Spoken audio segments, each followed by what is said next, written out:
तर आगामी निवडणुकीमध्ये काँग्रेस पक्ष मोठ्या ताकदीनं मैदानामध्ये उतरणार आहे। नवी मुंबई काँग्रेसचे नवनियुक्त जिल्हाध्यक्ष आबा दळवी यांनी हे स्पष्ट केलंय। काँग्रेस पक्षात मोठ्या प्रमाणात इनकमिंगचे संकेत सुद्धा त्यांनी दिलेले आहेत। यासोबतच काँग्रेसच्या मदतीशिवाय नवी मुंबई मनपाचा महापौर बसणार नाही असा विश्वासही आबा दळवी यांनी व्यक्त केलाय।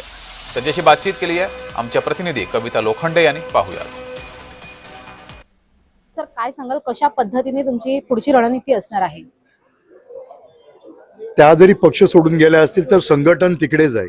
कारण जे काय आम्ही पदाधिकारी आणि संघटना बांधली होती ती सगळीची सगळी नवी मुंबई उपाध्यक्ष असतील, सेक्रेटरी, जनरल सेक्रेटरी, संपूर्ण संघटना तशीच्या तशी आहे। एकच माणूस फक्त गेलेला आहे, सगळे आहे ते तिकडेच आहेत। त्यामुळे असं विशेषचं खूपसं काही मोठं नुकसान झालेलं नाहीये।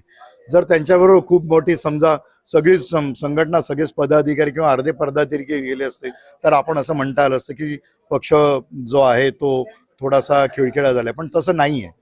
तुम्ही विचारा, माहिती घ्या। एक व्यक्ती गेल्यामुळे पक्ष काय संपत नसतो।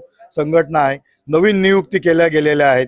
जसं आता आम्ही आमचे सेवा दलाचे नवीन अध्यक्ष रमेश मिस्त्री यांना केलेला आहे।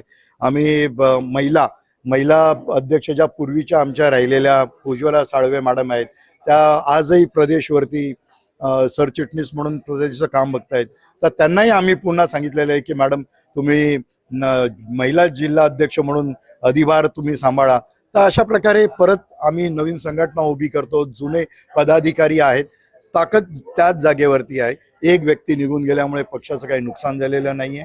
दुसऱ्या त्या व्यक्ती गेल्यामुळे त्याला तिकडे दुसरी ताकद देण्यासाठी दुसरा उमेदवार उभा आहे आणि आम्ही महाविकास आघाडीमध्ये नक्कीच चांगलं यश आम्हाला मिळेल याची मला खात्री आहे।